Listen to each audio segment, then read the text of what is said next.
Students HU+ൻ്റെ പുതിയൊരു ക്ലാസ്സിലേക്ക് എല്ലാവർക്കും വെൽക്കം. ഇന്ന് നമ്മൾ ഇംഗ്ലീഷിലെ ചാപ്റ്റർ 24 ആണ് ഡിസ്കസ് ചെയ്യുന്നത്. കോപ്പറേറ്റ് ആൻഡ് പ്രോസ്പർ എന്നാണ് നമ്മുടെ ഈ ഒരു ചാപ്റ്ററിൻ്റെ ഹെഡിങ് വരുന്നത്. അപ്പം ഈ ഒരു ചാപ്റ്റർ എന്ന് വെച്ച് കഴിഞ്ഞാൽ ഒരു കളക്റ്റീവ് എഫേർട്ടിനെ കുറിച്ചും അല്ലെങ്കിൽ വിഷണറി ആയിട്ടുള്ള ലീഡർഷിപ്പ്, സയൻറ്റിഫിക് ഇന്നോവേഷന്, ഇത്തരത്തിലുള്ള കാര്യങ്ങൾ എങ്ങനെ ഒരു സമൂഹത്തെ ട്രാൻസ്ഫോം ചെയ്യുന്നു അല്ലെങ്കിൽ അഥവാ മാറ്റുന്നു എന്നതാണ് ഇന്നത്തെ ഈ ഒരു സ്റ്റോറിയിലൂടെ പറയുന്നത്. ഇതിൽ ഈ ഒരു സ്റ്റോറീൻ്റെ മെയിൻ തീം എന്ന് വെച്ച് കഴിഞ്ഞാൽ ഗുജറാത്തിലുള്ള ഡയറി ഫാമേഴ്സ് എന്ന് വെച്ച് കഴിഞ്ഞാൽ എന്താണ്, കന്നുകാലി വളർത്തൽ അല്ലേ, അതായത് പാല് വിൽക്കുന്നവരുടെ ആ ഒരു സ്ട്രഗിൾ എന്താണെന്ന് ഹൈലൈറ്റ് ചെയ്യുന്ന, അല്ലെങ്കിൽ ഇത് നമ്മുടെ എക്കോണമിക് ആൻഡ് സെൽഫ് റിലയൻസിന് എത്രത്തോളം ഇമ്പോർട്ടൻസ് കൊടുക്കുന്നുണ്ട് എന്ന് പറയുന്നൊരു സ്റ്റോറിയാണ്. കൂടാതെ നമ്മുടെ കേരളത്തിലെ തന്നെ വർഗീസ് കുര്യൻ, അദ്ദേഹമാണ് ഈ ഒരു വൈറ്റ് റെവല്യൂഷന് വേണ്ടിയിട്ട് നേതൃത്വം നൽകിയിട്ടുണ്ടായിരുന്നത്. അപ്പോൾ അതും കൂടെയാണ് ഇന്നത്തെ ഈ ഒരു ചാപ്റ്റർ എന്ന് പറയുന്നത്. നമുക്ക് ചാപ്റ്ററിലേക്ക് കടക്കാം.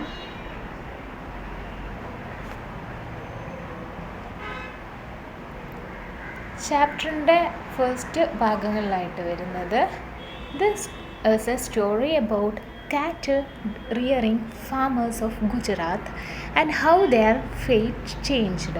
അപ്പോൾ എന്താണ് തുടങ്ങുന്നത്? ഇത് സമ്മറിയാണ് കേട്ടോ പറയുന്നത്, നമ്മുടെ എൻ്റെ ചാപ്റ്ററായിട്ടല്ല, അതിൻ്റെ സമ്മറിയാണ് ഇന്നിവിടെ നമ്മൾ പറഞ്ഞു വെക്കുന്നത്. ഇവിടെ നോക്കാം. This is a story about cattle rearing farmers of Gujarat and how their fate changed. എന്താണ് ഇതിൽ പറയുന്നത്? ഈ ഒരു സ്റ്റോറി അല്ലെങ്കിൽ ഈ ഒരു കഥ ഗുജറാത്തിലെ കന്നുകാലി വളർത്തുന്ന കർഷകരെ കുറിച്ചിട്ടുള്ളതാണ്. അവരുടെ ഭാവി എങ്ങനെ മാറ്റം വന്നതെന്നതാണ് ഇതിലൂടെ കാണിക്കുന്നത്. അതാണ് ഫസ്റ്റ് ലൈൻസ് പറയുന്നത്. Next, the farmers were hard working but despite this they remained very poor. രണ്ടാമത്തെ ലൈനിൽ എന്താണ് പറയുന്നത്?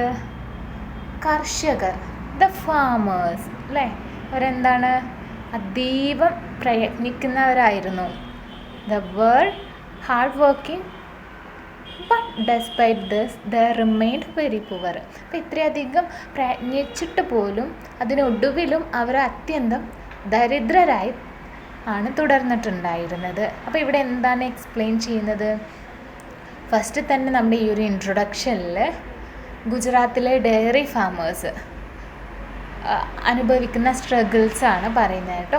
അപ്പോൾ ഇതുകൊണ്ട് തന്നെ ഫാമേഴ്സിന് ഇറ്റ്സ് നോട്ട് ബെനിഫിറ്റിംഗ് ഫിനാൻഷ്യലി അല്ലേ, അവരുടെ ഹാർഡ് വർക്ക് ഫിനാൻഷ്യലി അവരെ ബെനിഫിറ്റ് ചെയ്യുന്നില്ല. ഇതെന്താണ് ചൂണ്ടിക്കാട്ടുന്നത്? ഈ ഒരു സമൂഹത്തിലുള്ള ഇൻജസ്റ്റിസാണ്. ഇത്രയധികം കഠിനാധ്വാനം ചെയ്തിട്ട് പോലും അതിനുള്ള കൂലി അവർക്ക് ലഭിക്കുന്നില്ല എന്നതാണ്. ഇനി നെക്സ്റ്റ് ലൈൻ നോക്കാം നമുക്ക്. Sardar Vallabhbhai Patel, an eminent leader of the freedom movement, was determined to do something to change their lives. അപ്പോൾ നെക്സ്റ്റ് എന്താ പറയുന്നത്? സർദാർ വല്ലഭായ് പട്ടേൽ എന്ന് പറഞ്ഞുള്ള അൻ എമിനൻറ്റ് ലീഡർ, എല്ലാവർക്കും അറിയാം സർദാർ വല്ലഭായ് പട്ടേലിനല്ലേ. നമ്മുടെ ഇന്ത്യയിലെ തന്നെ ഏറ്റവും വലിയ സ്റ്റാച്യു അദ്ദേഹത്തിൻ്റെ ആണ് വരുന്നത്. അപ്പം എമിനൻ്റ് ആയിട്ടുള്ള ലീഡർ എന്ന് വെച്ച് കഴിഞ്ഞാൽ അത്രയ്ക്കും മഹാനായിട്ടുള്ള നേതാവ് അല്ലേ, സ്വാതന്ത്ര്യ സമരത്തിലെ മഹാനായിട്ടുള്ളൊരു നേതാവാണ് സർദാർ വല്ലഭായ് പട്ടേൽ. അപ്പോൾ അദ്ദേഹം എന്താ പറയുന്നത്? Was determined to do something to change their lives. അതായത് ഈ ഒരു ഡയറി ഫാമേഴ്സിൻ്റെ ജീവിതം മാറ്റുന്നതിനായിട്ട് വേണ്ടിയിട്ട്, നല്ല രീതിയിൽ മാറ്റുന്നതിനായിട്ട് വേണ്ടിയിട്ടാണ് കേട്ടോ, എന്തെങ്കിലും ചെയ്യണമെന്ന് അദ്ദേഹം ഉറച്ച് നിശ്ചയിച്ചിട്ടുണ്ടായിരുന്നു. He appointed one Tribhuvan Das to find ways to help them out. അപ്പം അതിന് ശേഷം അദ്ദേഹം എന്താ ചെയ്തിട്ടുണ്ടായിരുന്നത്? അവർക്ക് സഹായം നൽകാനുള്ള മാർഗങ്ങൾ കണ്ടെത്താൻ അദ്ദേഹം ശ്രമിച്ചു. അതിനു വേണ്ടിയിട്ട് അപ്പോയിൻറ്റ് ചെയ്തു? വൺ ത്രിഭുവൻ ദാസ്. അപ്പോൾ ഒരു ത്രിഭുവൻ ദാസ് എന്ന് പറഞ്ഞിട്ടുള്ള ഒരാളെ ഇവരെ ഹെൽപ്പ് ചെയ്യാൻ വേണ്ടിയിട്ട് അപ്പോയിൻറ്റ് ചെയ്തിട്ടുണ്ടായിരുന്നു. Tribhuvan Das realized that the middlemen were exploiting the poor farmers and depriving them of their share of profit. അപ്പോൾ ഇനി ത്രിഭുവൻ ദാസ് എന്താ ചെയ്തിട്ടുണ്ടായിരുന്നത്? ത്രിഭുവൻ ദാസ് റിയലൈസ്ഡ്, ത്രിഭുവൻ ദാസ് എന്താക്കി മനസ്സിലാക്കിയിട്ടുണ്ടായിരുന്നു, ദ മിഡിൽമെൻ എന്ന് വെച്ച് കഴിഞ്ഞാൽ ഇടനിലക്കാരായിട്ട് പ്രവർത്തിക്കുന്നവരുണ്ടല്ലോ, അവരാണ് ഈ ഒരു എക്സ്പ്ലോയിറ്റിംഗ് ദ പുവർ ഫാമേഴ്സ്, ഈ ഒരു ദരിദ്രരായ കർഷകരെ ഇങ്ങനെ എക്സ്പ്ലോയിറ്റ് ചെയ്യുക, ചൂഷണം ചെയ്യാന്ന് പറയും നമ്മളതിനെ. അപ്പോൾ ഇവരെ ഇങ്ങനെ ചൂഷണം ചെയ്യുന്നത്. And depriving them of their share of profit. അപ്പോൾ അവിടെ എന്താ ചെയ്യുന്നത്?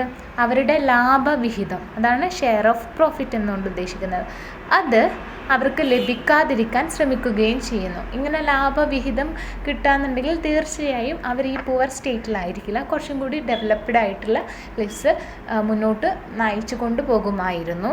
പക്ഷേ ഈ ഒരു ഇടനിലക്കാരാണ് ഇത്തരത്തിൽ കളി കളിക്കുന്നതെന്ന് ആര് മനസ്സിലാക്കി? നമ്മുടെ ത്രിഭുവൻ ദാസ് മനസ്സിലാക്കി. നെക്സ്റ്റ് ലൈൻ നോക്കാം.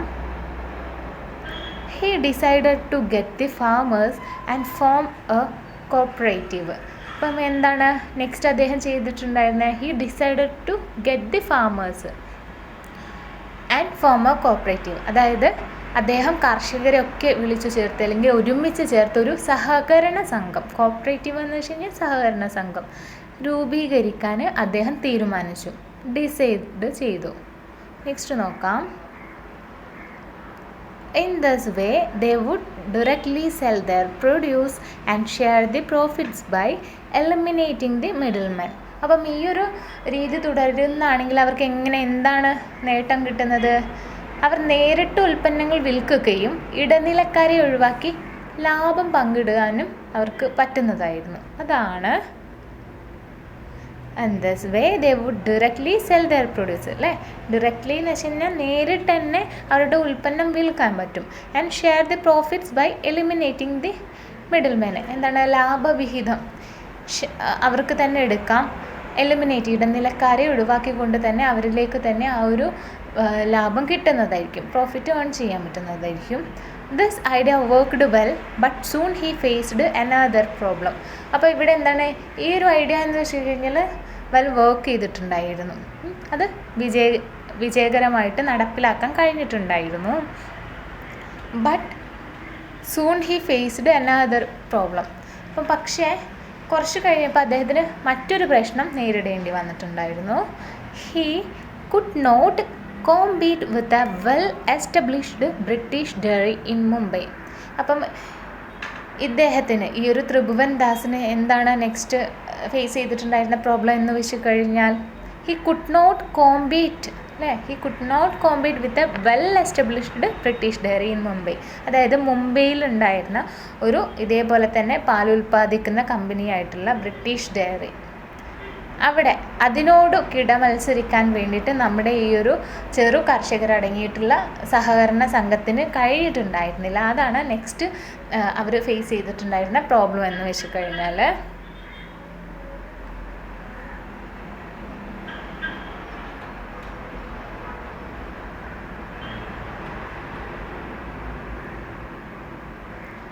To everyone's good luck, at this time, Verghese Kurian, a young engineer trained in America, joined them and accepted the assignment. അപ്പോൾ നെക്സ്റ്റ് ലൈൻസ് എന്താ പറയുന്നത്? To everyone's good luck. അതായത് ഈ സമയത്ത് എന്താണ് നടക്കുന്നത്? എല്ലാവരുടെയും ഭാഗ്യം കാരണം, ആ ഒരു സഹകരണ സംഘത്തിൽ അല്ലെങ്കിൽ അവരുടെ ഉദ്ദേശം നന്നായത് കൊണ്ടായിരിക്കും, അവരുടെയൊക്കെ ഭാഗ്യം കാരണം ഈ ഒരു സമയത്ത് at this time Varghese Kurian, A young engineer trained in America. അപ്പോൾ വർഗീസ് കുര്യൻ എന്ന് പറഞ്ഞിട്ടുള്ളൊരു യങ് എൻജിനീയർ അമേരിക്കയിൽ നിന്ന് ട്രെയിൻ ചെയ്ത ഒരാളാണ് ഈ ഒരു എൻജിനീയർ. അപ്പോൾ അദ്ദേഹം ഈ ഒരു അസൈൻമെൻറ്റിൻ്റെ കൂടെ നിൽക്കുകയാണ്, അല്ലെങ്കിൽ ഈ ഒരു ഗ്രൂപ്പിൻ്റെ കൂടെ ജോയിൻ ചെയ്യുന്നത്. Join them and accepted the assignment. He set up a mechanised processing plan four and packaging of milk. അപ്പോൾ എന്താണ്, അദ്ദേഹം ഈ ഒരു അസൈൻമെൻറ്റിൻ്റെ കൂടെ നിന്നു. അദ്ദേഹം ഇത് ഏറ്റെടുക്കുകയാണ് ചെയ്യുന്നത്. അക്സെപ്റ്റഡ് ദി അസൈൻമെൻറ്റ് അല്ലേ. He set up a mechanised processing plan for processing അല്ലേ. He set up a mechanised processing plan for processing and package of milk. എന്താണ്, അദ്ദേഹം പാൽ പ്രോസസ്സിങ്ങിന് വേണ്ടിയും അതിൻ്റെ പാക്കേജിങ്ങിന് വേണ്ടിയിട്ട് ഒരു യന്ത്രവൽകൃതമായിട്ടുള്ള പ്ലാന്റ് സ്ഥാപിച്ചു. അപ്പം അവിടെ യന്ത്രങ്ങൾ തന്നെ കൂടുതലായിട്ട് നോക്കിക്കോളും. അതിൻ്റെ എന്തെങ്കിലും കണ്ടീഷൻസും കാര്യങ്ങളും ചെക്ക് ചെയ്യാൻ വേണ്ടിയിട്ട് ബാക്കിയുള്ള ലേബേഴ്സ് ഉണ്ടായാൽ മതി. അപ്പം അതൊരു വലിയ മുന്നേറ്റമാണ്. Due to his efforts, Amul Dairy became one of the largest cooperative in India and also made in India largest milk producing country in the world. അപ്പം അതുകൊണ്ട് തന്നെ ഡ്യൂ ടു ദിസ് എഫേർട്ട്, അപ്പോൾ ഇതിൻ്റെ ശ്രമഫലമായിട്ട് അമൂൽ ഡയറി, അപ്പോൾ എല്ലാവർക്കും സുപരിചിതമായിട്ടുള്ളൊരു ബ്രാൻഡാണ് അമൂൽ എന്ന് പറയുന്നത്. അപ്പം നമ്മൾ ഇത് അമൂൽ എന്ന് കേൾക്കുമ്പോൾ തന്നെ ഒരു പെൺകുട്ടിയുടെ ഒരു കാർട്ടൂൺ പിക്ചർ ഓർമ്മ വരുന്നുണ്ടാവും അല്ലേ. അപ്പോൾ അത് തന്നെയാണ് ബ്രാൻഡ് ഇവിടെ പറയുന്നത്. Amul dairy became one of the largest cooperative in India. എന്താണ്, ഇന്ത്യയിലെ ഏറ്റവും വലിയ സഹകരണ സംഘങ്ങളിൽ ഒന്നായിട്ട് മാറാണ് അമൂൽ ഡയറി ചെയ്യുന്നത്. And also made India the largest milk producing country in the world. അതുകൊണ്ട് തന്നെ അല്ലെങ്കിൽ കൂടാതെ ഈ ഒരു ഇന്ത്യയെ തന്നെ ലോകത്തിലെ ഏറ്റവും വലിയ പാലുൽപാദക രാജ്യമായിട്ട് ഈ ഒരു അമൂൽ ഡയറി മാറ്റുകയും ചെയ്തിട്ടുണ്ടായിരുന്നു. നെക്സ്റ്റ് നോക്കാം. This lesson teach that there is great value in working collectively and collaboratively. All problems can be resolved by communities themselves. അപ്പം ഈ ഒരു ലെസൺ എന്താ നമ്മളെ പഠിപ്പിക്കുന്നത്? Teaches us that there is a great value in working collectively and collaboratively അല്ലേ. കൂട്ടായ പ്രവർത്തനത്തിനും സഹകരണത്തിനും വലിയ പ്രാധാന്യമുണ്ട് എന്നാണ് ഈ ഒരു പാഠം നമ്മളെ പഠിപ്പിക്കുന്നത്. All problems can be resolved by communities themselves. അപ്പം ഈ എന്താണ്, സമൂഹങ്ങൾ തങ്ങളുടേതായ പ്രശ്നങ്ങൾ സ്വയം പരിഹരിക്കാൻ കഴിയുന്നതായിരിക്കും. Science and technology, if used effectively, can transform our lives, eliminate poverty, and nurture growth and development. അപ്പോൾ എന്താണ്, നല്ല രീതിയിൽ ശാസ്ത്രവും സാങ്കേതിക വിദ്യയും പ്രയോജനപ്രദമായിട്ട് ഉപയോഗിച്ച് കഴിഞ്ഞാൽ, അതാണ് science and technology if used effectively അല്ലേ. പ്രയോജനപ്രദമായിട്ട് ഉപയോഗിച്ച് കഴിഞ്ഞാൽ എന്ത് ചെയ്യാം? ക്യാൻ ട്രാൻസ്ഫോം അവർ ലൈവ്സ്, നമ്മുടെ ജീവിതം തന്നെ അത് മാറ്റിമറിക്കാൻ സഹായിക്കുന്നതാണ്. ആൻഡ് എലിമിനേറ്റ് പോവേർട്ടി, ദാരിദ്ര്യം നീക്കം ചെയ്യുകയും ആൻഡ് യൂഷർ ഗ്രോത്ത് ആൻഡ് ഡെവലപ്മെൻറ്റ്, എന്താണ്, വികസനത്തെ കൈവരിക്കാൻ സഹായിക്കുകയും ചെയ്യുന്നുണ്ട്. അപ്പോൾ ഇത്രയാണ് നമ്മുടെ ഈ ഒരു ചാപ്റ്റർ എന്ന് പറയുന്നത്. ഇതിൽ നിങ്ങൾക്ക് എന്താണ് കീ കോൺസെപ്റ്റായിട്ട് മനസ്സിലായിട്ടുണ്ടായിരുന്നത്, അല്ലെങ്കിൽ ഒരു മെസ്സേജ് എന്ന് വെച്ച് കഴിഞ്ഞാൽ, ഫസ്റ്റ് നമ്മൾ ആ ഒരു ഗുജറാത്തിലുള്ള ഡയറി ഫാമേഴ്സിൻ്റെ സ്ട്രഗിളിനെയാണ് കണ്ടിട്ടുണ്ടായിരുന്നത്. പിന്നീട് വന്നിട്ടുണ്ടായിരുന്ന വർഗീസ് കുര്യൻ കൊണ്ടുവന്നിട്ടുള്ള ആ ഒരു ടെക്നോളജിക്കൽ അഡ്വാൻസ്മെൻറ്റ് കാരണം, കൂടാതെ അവരുടെ സഹകരണങ്ങളും കാരണം എന്താണ്, ഒരു സെൽഫ് സഫിഷ്യൻ്റ് ആയിട്ടുള്ള ഇന്ത്യയിലെ തന്നെ ഏറ്റവും ലാർജസ്റ്റ് ആയിട്ടുള്ള ഡയറി ഇൻഡസ്ട്രി ആയിട്ട് അമൂൽ ഡയറിക്ക് മാറാൻ പറ്റിയിട്ടുണ്ടായിരുന്നു. അപ്പോൾ ഇത് നമ്മളെ പഠിപ്പിക്കുന്നത് ഡിറ്റർമിനേഷൻ, കോർപ്പറേഷൻ ആൻഡ് പുതിയ ഇന്നോവേഷൻസ്, ഇത്തരത്തിലുള്ള കാര്യങ്ങളൊക്കെ ഉള്ളതാണെങ്കിൽ തന്നെ ഇവൻ ഇൻ ദ പുവറസ്റ്റ് കമ്മ്യൂണിറ്റീസിനും, ഇത്രയും സമൂഹത്തിലെ താഴെ തട്ടിലുള്ള വിഭാഗം ജനങ്ങൾക്ക് പോലും എന്താ, ക്യാൻ ചേഞ്ച് ദെയർ ഫേറ്റ് അല്ലേ, അവരുടെ വിധി തന്നെ മാറ്റിമറിക്കാൻ പറ്റുന്നതായിരിക്കും. ആൻഡ് അച്ചീവ് പ്രോസ്പെറിറ്റി അല്ലേ, അങ്ങനെ തന്നെയല്ലേ. അപ്പം ഇതാണ് ഇന്നത്തെ ഈ ഒരു സ്റ്റോറിയുടെ കീ മെസ്സേജ്, അല്ലെങ്കിൽ ഒരു ഇന്നർ മീനിങ് ആയിട്ട് നരേറ്റർ വയ്ക്കുന്നത്. ഇതിൽ കുറച്ച് കീ വേർഡ്സ് കൊടുത്തിട്ടുണ്ട്, ഒന്ന് നോക്കാം. ഇനി കുറച്ച് ക്വസ്റ്റ്യൻസ് ആൻഡ് ആൻസേഴ്സ് നോക്കാം. Complete the following statement by ticking the correct choice. അപ്പം ഈ ഒരു ഒന്നാമത്തെ ഈ ഒരു ക്വസ്റ്റ്യന് അത് സ്റ്റേറ്റ്മെൻറ്റ് കറക്റ്റായിട്ടുള്ള ചോയ്സ് അതിൽ നിന്ന് എടുക്കാൻ വേണ്ടിയിട്ടാണ് പറഞ്ഞിട്ടുള്ളത്. എന്താണ് സ്റ്റേറ്റ്മെൻറ്റ് എന്ന് നോക്കാം. The chief means of livelihood of the farmers discussed in the above passage was, എന്താണ് ക്വസ്റ്റ്യൻ ചോദിച്ചിരിക്കുന്നത്? ഇൻ ദ അബവ് പാസേജ്, മുകളിൽ ചർച്ച ചെയ്തിരിക്കുന്ന ആ ഒരു പാസേജിൽ കർഷകരുടെ പ്രധാന ഉപജീവന മാർഗം എന്താണെന്നാണ് പറഞ്ഞിട്ടുള്ളത്. The chief means of livelihood of the farmers. അപ്പം ഓപ്ഷൻസ് ഉണ്ട്, നിങ്ങൾ തിരഞ്ഞെടുക്കേണ്ടതായിട്ടുണ്ട്. Weaving cloth. വീവിങ് ക്ലോത്ത് എന്ന് വെച്ച് കഴിഞ്ഞാൽ കർഷകർ ചെയ്തിട്ടുണ്ടായിരുന്നത് തുണി നെയ്യും അല്ലേ, ക്ലോത്ത്സ് നെയ്യുക, വസ്ത്രം നെയ്യുന്നതായിരുന്നു. അല്ലേ, അത് തെറ്റായിട്ടുള്ളതായിരുന്നു. നമ്മുടെ ഫാമേഴ്സ് ആരായിരുന്നു? ഡയറി ഫാമേഴ്സ് ആയിരുന്നു, പാൽ ഉൽപ്പാദകരായിരുന്നു. ആൻഡ് കാറ്റ് റെയറിങ്.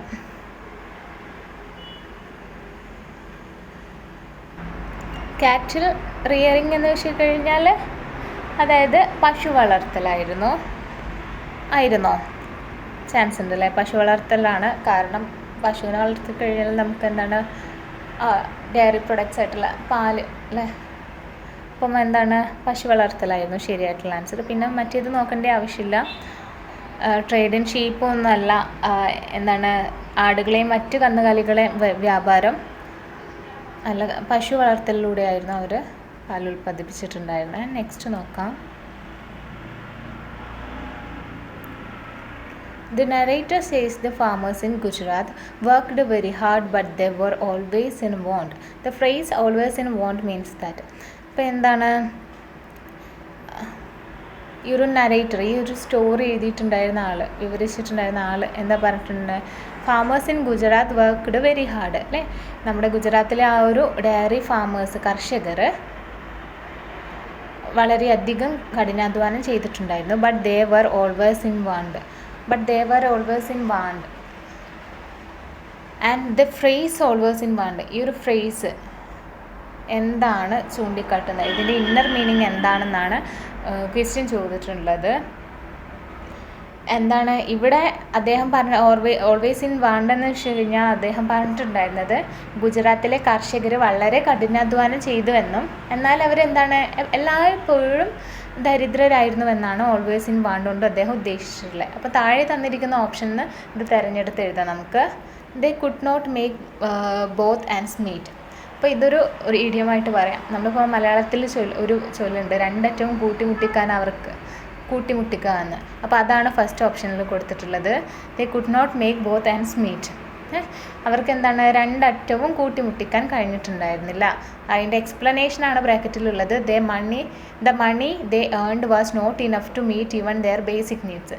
എന്താണ് അവർക്ക് കിട്ടിയിട്ടുണ്ടായിരുന്ന പൈസ, കാശ്, അത് അവർക്ക് എന്താണ് അവരുടെ ദൈനംദിന ജീവിതം പോലും മുന്നോട്ട് നയിക്കാൻ കഴിയാത്തത്രക്കും ചെറുതായിരുന്നു എന്നാണ്. അപ്പോൾ ഇതെന്താ ശരിക്കും തീർച്ചയായിട്ടും ഈ ഒരു നരേറ്റർ പറഞ്ഞ ആ ഒരു വേർഡിൻ്റെ മീനിങ് തന്നെയല്ലേ, ഓൾവേസ് ഇൻ വാണ്ട്. അപ്പോൾ നമ്മുടെ ദൈനംദിന ജീവിതം പോലും നമുക്ക് നേരിട്ട് നല്ല രീതിയിൽ നടത്താൻ കഴിഞ്ഞില്ലെങ്കിൽ എപ്പോഴും നമുക്ക് എന്താണ് അതിനോട് നമുക്ക് എപ്പോഴും ആവശ്യങ്ങൾ ആണ് ഉണ്ടാവുന്നത് അല്ലേ. That is always in want. അപ്പോൾ ഇതാണ് ശരിയായിട്ടുള്ള ആൻസർ വരുന്നത്. ഓക്കെ, ഇനി നെക്സ്റ്റ് ഒന്നും നോക്കേണ്ട ആവശ്യമില്ലല്ലോ.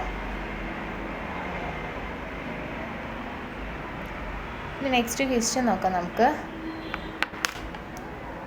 Sardar Vallabhbhai Patel wanted to bring prosperity into their lives. He plan to do so by. അപ്പോൾ എന്താണ് നമ്മുടെ ഈ ഒരു ഗ്രേറ്റ് ഫ്രീഡം മൂവ്മെൻറ്റ് നടത്തിയിട്ടുണ്ടായിരുന്ന ഈ ഒരു ഗ്രേറ്റ് ലീഡറിന് സർദാർ വല്ലഭായ് പട്ടേൽ അല്ലേ bring prosperity into their lifes, ആരുടെ ജീവിതത്തിലേക്കാണ് പ്രോസ്പെറിറ്റി ഐശ്വര്യങ്ങളൊക്കെ കൊണ്ടുവരാൻ ആഗ്രഹിച്ചിട്ടുണ്ടായിരുന്നത്? അതായത് അവിടെയല്ല, ഗുജറാത്തിലുള്ള ഡയറി ഫാമേഴ്സിൻ്റെ ജീവിതത്തിലായിരുന്നു.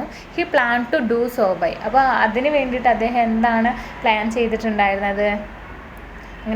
എന്ത് ചെയ്യാനാണ് അദ്ദേഹം പദ്ധതി ഇട്ടിട്ടുണ്ടായിരുന്നത് അവരുടെ ജീവിത നിലവാരം ഉയർത്താൻ വേണ്ടിയിട്ട്? അപ്പോൾ അത് ഓപ്ഷൻസ് കൊടുത്തിട്ടുണ്ട്. ഇതിന്ന് ശരിയായിട്ടുള്ള ആൻസർ തിരഞ്ഞെടുക്കാനാണ് പറഞ്ഞിട്ടുള്ളത്. ബ്യൂട്ടിഫൈയിങ് ദെയർ വില്ലേജസ്. എന്താണ് ബ്യൂട്ടിഫൈയിങ് ദെയർ വില്ലേജസ് എന്ന് വെച്ച് കഴിഞ്ഞാൽ ഗ്രാമങ്ങൾ മനോഹരമാക്കാൻ. ഇതാണോ അദ്ദേഹത്തിൻ്റെ ലക്ഷ്യമായിട്ടുണ്ടായിരുന്നത്? തീർച്ചയായിട്ടും അല്ല, ഇത് തെറ്റാണല്ലേ. നമ്മൾ ഈ ഒരു കഥ വായിച്ചത് കൊണ്ട് തന്നെ ഇത് തെറ്റെന്ന് നല്ല രീതിയിൽ തന്നെ പറയാം. ഇതിനെക്കുറിച്ചൊന്നും തന്നെ ഇതിൽ സമ്മറിയിലാണെങ്കിൽ പോലും പറയുന്നില്ല. നെക്സ്റ്റ് നോക്കാം, ഗിവിങ് ദം മോഡേൺ ഫെസിലിറ്റീസ്. ആധുനിക സൗകര്യങ്ങൾ ഒരുക്കാൻ വേണ്ടിയിട്ടായിരുന്നു അദ്ദേഹം ശ്രമിച്ചിട്ടുണ്ടായിരുന്നത്. അല്ല, അതും തെറ്റാണ്. ഈ ഒരു കഥയിൽ തന്നെ പറയുന്നുണ്ടായിരുന്നു അദ്ദേഹം ഒരു ഭുവൻദാസിനെ വെച്ചിട്ടുണ്ടായിരുന്നു അല്ലേ. അപ്പം ഇവരെ വെച്ചത് എന്തിനു വേണ്ടിയിട്ടാണ്? അവരുടെ ലിവിങ് കണ്ടീഷൻ ഉയർത്താൻ വേണ്ടിയിട്ടാണ്. ഇവരുടെ ഈ ഒരു പാലുൽപാദനത്തിൽ എന്തെങ്കിലും അപാകതകളുണ്ടോ അതിനെ ഒന്ന് കരകയറ്റാൻ വേണ്ടിയിട്ടായിരുന്നു. അപ്പോൾ ഇതും തെറ്റാണ്. നെക്സ്റ്റ് ഓപ്ഷൻ നോക്കാം, ഓപ്പണിംഗ് മോർ സ്കൂൾ. ഇതെന്തായാലും തെറ്റാണ്, കാരണം സ്കൂളിനെ കുറിച്ചിട്ടൊന്നും പറയുന്നില്ല. ഓപ്പണിംഗ് മോർ സ്കൂൾ എന്ന് വെച്ച് കഴിഞ്ഞാൽ കൂടുതൽ സ്കൂളുകൾ തുറക്കാൻ വേണ്ടിയിട്ട്. ഇനി organising them into a collective group which would do business collectively and share the profit. അപ്പം തീർച്ചയായിട്ടും ഇതാണല്ലേ ആൻസർ വരുന്നത്, കാരണം ബിസിനസ്സിനെ കുറിച്ചിട്ടാണ് പറയുന്നത്. ഒരു കളക്റ്റീവ് ഗ്രൂപ്പ് ഉണ്ടായിട്ട്, അതായത് ഇടനിലക്കാരില്ലാതെ, മിഡിൽമാൻ ഇല്ലാതെ അവർക്കൊരു പ്രോഫിറ്റ് നല്ല രീതിയിൽ കിട്ടാൻ വേണ്ടിയിട്ടുള്ളൊരു കളക്റ്റീവ് കോർപ്പറേറ്റീവ് ഉണ്ടാക്കാൻ വേണ്ടിയിട്ടായിരുന്നു പ്ലാൻ ചെയ്തിട്ടുണ്ടായിരുന്നത്. അപ്പോൾ അതാണ് ശരിയായിട്ടുള്ള ആൻസർ. 4ാമത്തെ ക്വസ്റ്റ്യൻ നോക്കാം. Tribhuvan Das was employed by the Sardar Vallabhbhai Patel to. ഇപ്പോൾ എന്തിനു വേണ്ടിയിട്ടായിരുന്നു ത്രിഭുവൻ ദാസിനെ എംപ്ലോയ് ചെയ്തിട്ടുണ്ടായിരുന്നത്, അല്ലെങ്കിൽ ജോലി ഏൽപ്പിച്ചിട്ടുണ്ടായിരുന്നത്? എന്ത് ചെയ്യാൻ വേണ്ടിയിട്ടായിരുന്നു? Train the villages to preserve and market milk. എന്തിനു വേണ്ടിയിട്ടാണ്? മിൽക്ക് അല്ലേ, പാലിനെ പ്രിസർവ് ചെയ്യാനും സംരക്ഷിക്കാനും അതിൻ്റെ മാർക്കറ്റ് വിപണി മൂല്യം കൂട്ടാൻ വേണ്ടിയിട്ട്, വിപണി നേടിക്കൊടുക്കാനും വേണ്ടിയിട്ടായിരുന്നു ട്രെയിൻ ദ വില്ലേജേഴ്സ്. അതാണ് ഫസ്റ്റ് ഓപ്ഷൻ പറയുന്നത്. പിന്നെ നെക്സ്റ്റ് ഓപ്ഷൻ നോക്കാം, check that they were not being cheated by middleman. എന്തിനു വേണ്ടിയിട്ടാണ്? ഇടനിലക്കാരൻ അവരെ വഞ്ചിച്ചിട്ടില്ലെന്ന് പരിശോധിക്കാൻ വേണ്ടിയിട്ടായിരുന്നു രണ്ടാമത്തെ ഓപ്ഷൻ പറയുന്നത്. മൂന്നാമത്തെ എന്ന് വെച്ച് കഴിഞ്ഞാൽ organise them into a cooperative. എന്താണ്? അവരെ ഒരു സഹകരണ സംഘമായിട്ട് സംഘടിപ്പിക്കാൻ വേണ്ടിയിട്ടായിരുന്നു. നാലാമത് വരുന്നത് to ensure that no one exploited or harassed anyone. അപ്പോൾ നാലാമത് പറയുന്നത് എന്താണ്? ആരും തന്നെ ആരെയും ചൂഷണം ചെയ്യുകയോ അല്ലെങ്കിൽ ഉപദ്രവിക്കുകയോ ചെയ്തിട്ടില്ലെന്ന് ഉറപ്പാക്കാൻ വേണ്ടിയിട്ട്. ഇതിൽ ഏതിലാണ് ഏറ്റവും ആപ്റ്റായിട്ട് വരുന്ന ആൻസർ ഇരിക്കുന്നത്? That is organise them in A cooperative. അപ്പോൾ ഇത് നമ്മൾ ആ ഒരു പാസേജ് വായിച്ചപ്പോൾ തന്നെ കണ്ടതാണ്. അപ്പോൾ അതാണ് ശരിയായിട്ടുള്ള ആൻസർ വരുന്നത്. കോപ്പറേറ്റീവായിട്ട് ഒരു സഹകരണ സംഘം രൂപീകരിക്കാൻ വേണ്ടിയിട്ടാണല്ലോ ത്രിഭുവൻ ദാസിനെ നമ്മൾ എംപ്ലോയ് ചെയ്തിട്ടുണ്ടായിരുന്നത്, അല്ലെങ്കിൽ സർദാർ വല്ലഭായ് പട്ടേൽ പറഞ്ഞിട്ടുണ്ടായിരുന്നത്. അപ്പോൾ അതാണ് ആൻസർ. സി ആണ് ആൻസറായിട്ട് വരുന്നത്. 5ാമത്തെ ക്വസ്റ്റ്യൻ നോക്കാം. By saying this marked the birth of Amul Jerry and the rest is history. The narrator means that.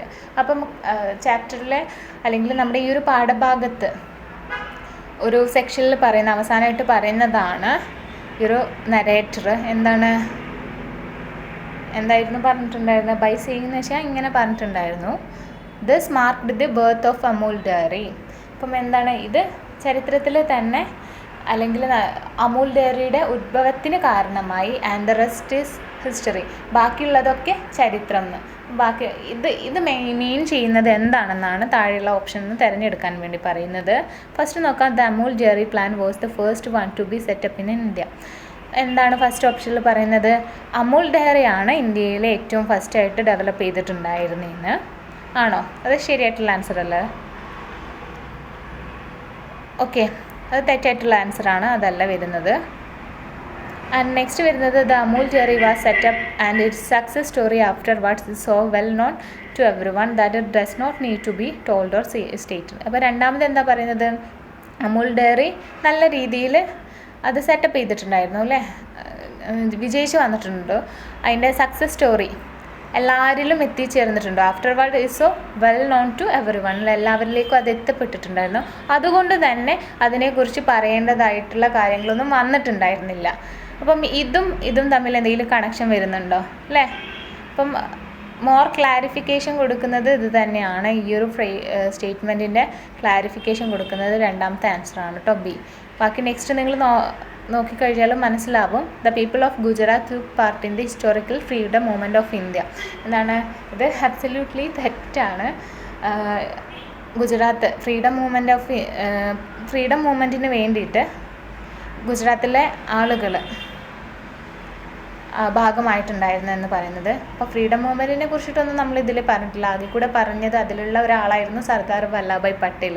അപ്പം അദ്ദേഹമായിരുന്നു ഇതിനു വേണ്ടിയിട്ട് ഇവരെ ത്രിഭുവൻ ദാസിനെയൊക്കെ അസൈൻ ചെയ്തിട്ടുണ്ട്. അത് മാത്രമേ പറഞ്ഞിട്ടുണ്ടായിരുന്നുള്ളൂ. നെക്സ്റ്റ് ഓപ്ഷനും കൂടെ നോക്കാം നമുക്ക്. After the dairy started functioning with the help of the farmers cooperative they were no longer പുവർന്ന്. അപ്പോൾ എന്താണ്, ഈ ഒരു ഡയറി സ്റ്റാർട്ട് ചെയ്യുന്നതിന് അത് നല്ല രീതിയിൽ പ്രവർത്തിച്ച് തുടങ്ങിക്കഴിഞ്ഞപ്പം എന്താണ്, ആ ഒരു സഹകരണ സംഘത്തിലുള്ള ഫാമേഴ്സിന് കൂടുതൽ കാലത്തേക്ക് ദരിദ്രരായിട്ട് മാറേണ്ടി വന്നില്ല. കാരണം അവരുടെ ജീവിത നിലവാരം മെച്ചപ്പെട്ടിട്ടുണ്ടായിരുന്നു. അപ്പോൾ ഇത്രയും കാര്യങ്ങളാണ്. ഇതിൻ്റെ ആൻസർ നോക്കാം. ആൻസർ വരുന്നത് എന്താണ്, ബി ആണ് കേട്ടോ. അപ്പോൾ ഇത്രയേ ഉള്ളൂ നമ്മുടെ ഈ ഒരു ചാപ്റ്റർ എന്ന് പറയുന്നത്. വളരെ സിമ്പിളായിട്ടുള്ളൊരു ചാപ്റ്ററാണ്. അപ്പോൾ ഇത് നന്നായിട്ട് തന്നെ ക്ലാസ് കേൾക്കുക. എനിവേ ഞാൻ എൻ്റെ ക്ലാസ് വൈൻഡപ്പ് ചെയ്യാണ്. Thank you.